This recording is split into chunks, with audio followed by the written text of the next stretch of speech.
नमस्कार। आम्ही जिल्हा परिषद उच्च प्राथमिक शाळा वराड बुद्रुक तालुका धरणगाव या शाळेचे विद्यार्थी आम्ही तुम्हाला संविधान विषयावर छोटीशी नाट्यछटा सादर करून दाखवणार आहोत। नाट्यछटा आवडल्यास लाईक, सबस्क्राइब, शेअर करायला विसरू नका।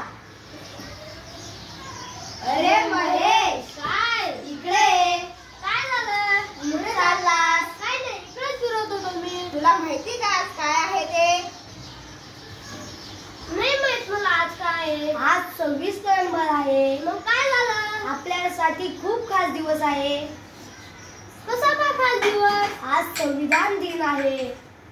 संविधान म्हणजे काय? संविधानाने आपल्याला काही कर्तव्य दिलेली आहेत, काही हक्क दिलेले आहेत। संविधानामुळे राज्य कारभार चालतो। कोणकोणते हक्क?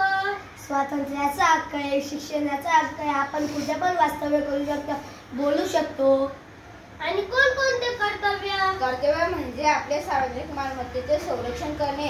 उदाहरणार्थ बस स्थानक येथे लोक गुटखा खाऊन थुंकतात आणि ते सगळं शासनाला साफ करायला लागतं। एवढंच नाही तर आजकाल लोक शाळेत सुद्धा गुटखा खाऊन थुंकतात। आपण त्यांना सांगितलं पाहिजे की तुमचीच मुले इथे शिकतात, हे त्यांना साफ करावं लागतं। तुम्ही ते गुटखा खाऊन थुंकू नका, आपले सार्वजनिक मालमत्तेचे संरक्षण करा।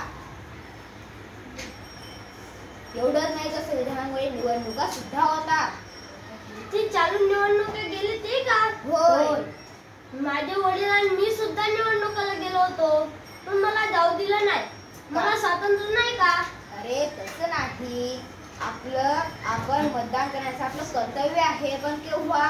जेव्हा आपण 18 वर्षाचे पूर्ण होऊ। आता आपण लहान आहोत, जेव्हा आपण 18 वर्षाचे पूर्ण होणार तेव्हा आपण आपल्या आवडत्या उमेदवाराला मतदान करण्याचं आपले कर्तव्य आहे, आपले ते पूर्ण हक्क आहे।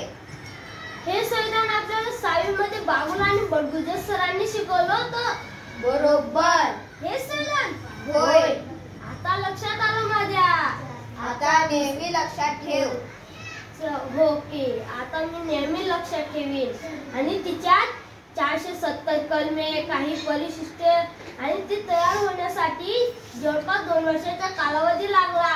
होय। एवढंच नाही तर डॉक्टर बाबासाहेब आंबेडकरांचे संविधान लिहिलं आणि ते भारतीय राज्यघटनेचे शिल्पकार सुद्धा आहे।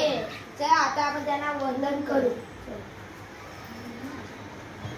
आता आपण गावात जाऊन प्रसाद करू, सगळ्यांना सांगू की संविधान दिन जोरात साजरा करा। चला। Very good.